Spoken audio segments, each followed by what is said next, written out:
Тест. Тест. Ме слушаш? Тест.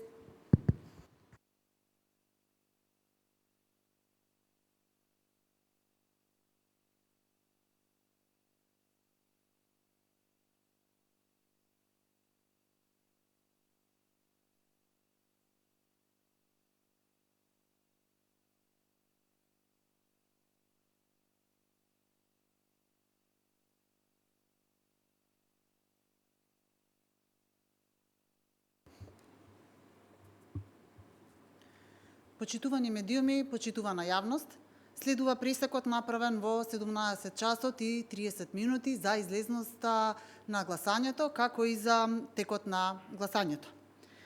До Државната изборна комисија се пристигнати податоци од сите избирачки места. Овие податоци се 100% обработени. Вкупниот број на избирачи кои што гласале во избирачките места се 32.747 гласачи, додека процентот на избирачи кои што гласале во овие избирачки места изнесува 25,55%. Или по општини статистиката е следна. Во општина Врапчиште процентот на избирачи кои што гласале е 30,01%, односно гласале 8.184 гласачи.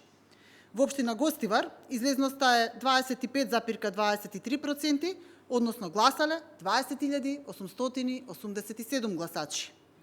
Општина Маврово и Ростуша излезноста е 25,93%, гласале 2.742 гласачи, и во општина Центар Жупа излезноста е 12,35%, правото на глас го оствариле 934 гласачи.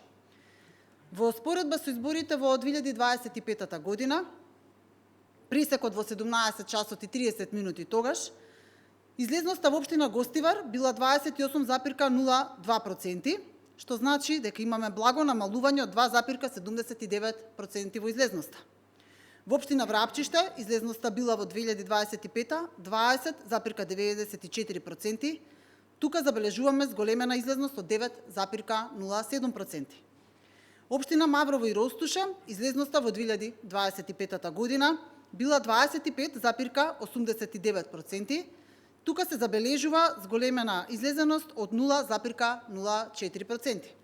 И во општина Центар Жупа излезноста во 2025 била 19,15%, односно се забележува намалување на излезноста од 6,08%.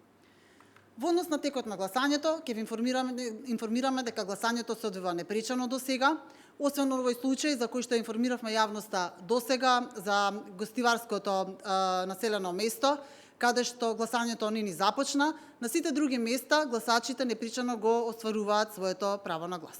Ви благодарам.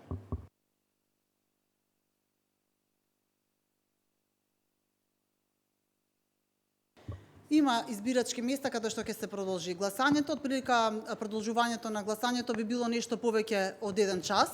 И како што информиравме, согласно изборниот законник, доколку прекинот на гласањето или пак задоцнувањето со почеток на гласањето трае од 1 до 3 часа, тогаш продолжувањето ќе биде онолку колку што траел и самиот прекин. И уште дали има решение што ќе се прави со она избирачко место каде што воопшто не почна гласањето, таму денеска нема да се гласа очигледно е, но дали ќе има повторени избори или тоа ќе зависи од резултатите кои што ќе пристигнат? Така е, таму не се гласа веќе денеска во местото во Гостиварско. Значи ќе се направи проценка дали бројот на запишани гласачи во ова избирачко место ќе влијае на разликата на гласови која што кандидатите ќе имаат добиено. Други прашања? Да, окей, нема проблем. Нема никаков проблем. Të nderuar qytetarë dhe qytetaret e Republikës së Maqedonisë së Veriut, të nderuar pjesëtarë të mediave, Komisioni Shtetëror i Zgjedhjeve akumuloi të dhënat për jehonën e votuesve deri në ora 17:30 minuta.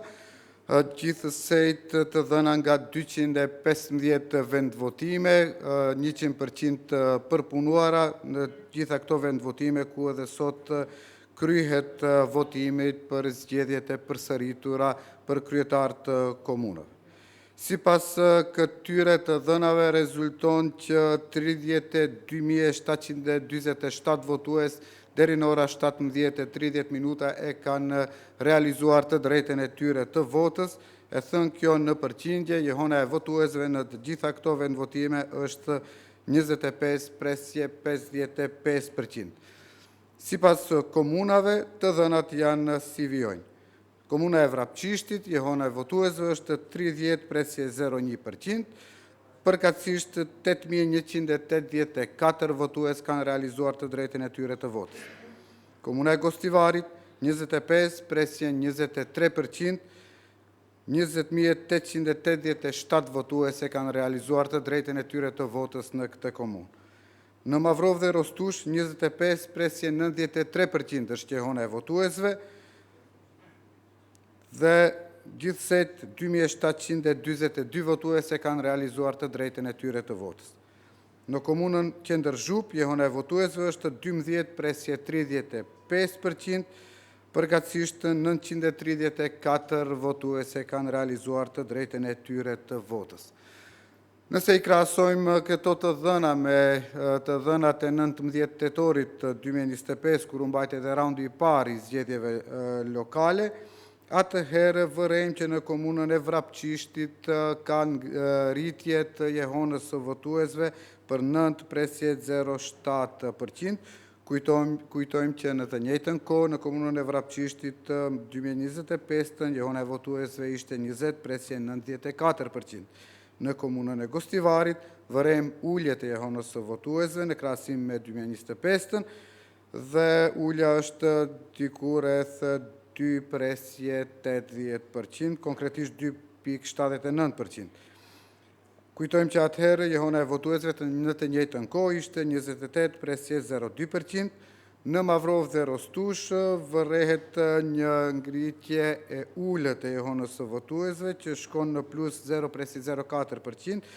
Në të njëjtën kohë me 19 tetor 2025 shkon të jehona e votuesve në 25,86% dhe në komunën Qendër Zhup vërehet ulje të jehonës së votuesve me 6,8%. Në të njëjtën kohë me 19 tetor 2025 vërehet që ishte jehona e votuesve 19,15%. Sa i përket mirëvajtjes së procesit zgjedhor, gjatë gjithë ditës kemi kumtuar që procesi zgjedhor vijon në mënyrën më të mirë të mundshme pas një pengesë përveç në vendvotimet të cilat i cekëm që në fillim të kësaj dite të votimit dhe në ato vendvotime ku vendvotimet nuk u hapën në kohë dhe vonesa ishte më pak se një orë, nuk do të ketë vazhdim të votimit, ndërsa te vendvotimet ku vonesa e hapjes së votimit ishte më tepër se një orë dhe më pak se 3 orë, do të vazhdoj po aq sa ka zgjatur edhe ndërprerja ose vonesa, ndërsa në vendvotimin 0782 në qaftë në Gostivar nuk do të ketë votim pasi që nuk u hap vendvotimi dhe kjo vonesë zgjati më tepër se 3 orë. Se çka do të ndodhë me këtë vendvotim, kumtuam edhe më parë, po e potencojmë edhe një herë, që do të varet prej rezultateve të cilat do t'i fitojnë kandidatët që garojnë për kryetar të komunës së Gostivarit dhe në qoftë se diferenca ndërmjet dy kandidatëve është e atill që numri i regjistruar i votuesve në këtë vendvotim mund të ndikojë në ndryshimin e rezultatit, Komisioni Shtetëror i Zgjedhjeve në bazë të analizave të bëra do të sjellë vendim për përsëritjen eventuale të votimit në këtë vendvotim. Ju falenderit, po që se nuk keni pyetje.